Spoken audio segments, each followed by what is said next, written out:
অমাবস্যা রাতের ভয়ঙ্কর কাহিনী। গল্পের নাম অমাবস্যা রাতের ছায়া। গ্রামের নাম ছিল আলোরপুর। নামের সাথে মিল রেখে গ্রামটি ছিল শান্তিপূর্ণ।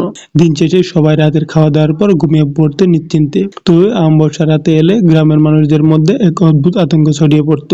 কারণ অমাবস্যা রাতের সাথে জড়িত ছিল এক ভয়ঙ্কর রহস্য, অন্ধকারের ছায়া যা শুধু সেই রাতে দেখা যেত। এই গ্রামের মধ্যে প্রাচীন কালের একটি তেঁতুল গাছ ছিল, আর তেঁতুল গাছের নিচে ছিল একটা পুরনো কুয়ো। বহু বছর আগে এই কুয়োর মধ্যে পড়ে গ্রামের একজন নারী, তার নাম ছিল মনোরমা। সে কুয়ার মধ্যে পড়ে মারা গিয়েছিল। তিনি গ্রামের মধ্যে বেশ পছন্দের ছিলেন, কিন্তু তার মৃত্যু হয় খুবই রহস্যজনক ভাবে। মৃত্যুর আগে তিনি অভিযোগ করেছিলেন যে গ্রামের কিছু মানুষ তাকে অমাবস্যা রাতে দ্বারে নিয়ে গিয়ে কুয়ের মধ্যে ঠেলে দেয় এবং কুয়ের মধ্যে পড়ে তার মৃত্যু হয়। গ্রামের কিছু মানুষ তাকে অমাবস্যা রাতে কুয়ার দ্বারে নিয়ে ঠেলে দিয়েছিল, তবে কোনো প্রমাণ না থাকায় তার অভিযোগকে কেউ গুরুত্ব দেয়নি। মনোরমার মৃত্যু অমাবস্যার রাতেই হয়েছিল। এরপর থেকেই অমাবস্যার রাতে পূর্ণ কুয়ার পাশে একটি ছায়া দেখা যেত। প্রথম দিকে কেউ বিষয়টি গুরুত্ব দেয়নি, কিন্তু ধীরে ধীরে ছায়াটি ভয়ঙ্করভাবে উপস্থিত হতে থাকে। যদি কেউ অমাবস্যার রাতে কুয়ার কাছে যায়, তারা সেই ছায়ার সাক্ষী হয়, আর এরপর তাদের জীবন বদলে যায় চিরতরে। গ্রামের একটি পরিবার ছিল যারা খুবই ধর্মভীরু। পরিবারের কর্তা মকবুল মিয়া এসব ভূতের গল্প বিশ্বাস করতেন না। অমাবস্যা রাতে এলে তিনি ভেবেছিল এটা ছিল গুজব। তিনি একদিন ঠিক করলেন গ্রামের এই কুসংস্কার দূর করবেন।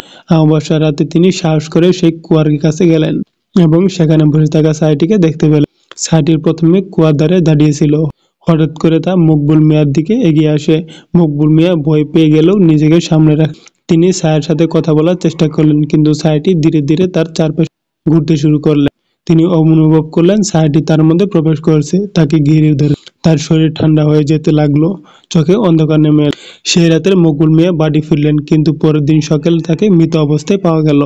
তার মুখে ছিল ভীষণ ভয়ের ছাপ, চোখ দুটি ছিল ফাঁকা। গ্রামের লোকেরা বুঝতে পারলো ছায়াটি আবারও তার প্রতিশোধ নিয়েছে। মকবুল মিয়া সেই রাত থেকে আর ফিরে আসেনি, কিন্তু তার মৃতদেহে কুয়ের পাশে পড়েছিল, যেন ছায়াটি তাকে সেখানেই ফেলে রেখেছে। এরপর থেকে কেউ আর অমাবস্যা রাতে সেই কুয়ার ধারে যেতে সাহস পায় না। গ্রামের লোকেরা জানে অমাবস্যা রাতে এলে ছায়াটি ফিরে আসে প্রতিশোধের জন্য, অপেক্ষা করে নতুন শিকার খুঁজতে। যারা সেই কুয়ার কাছে যায় তারা আর কখনোই জীবিত ফিরে আসে না, অথবা ফিরে এলেও জীবনে আনন্দ হারিয়ে ফেলে চিরতরে।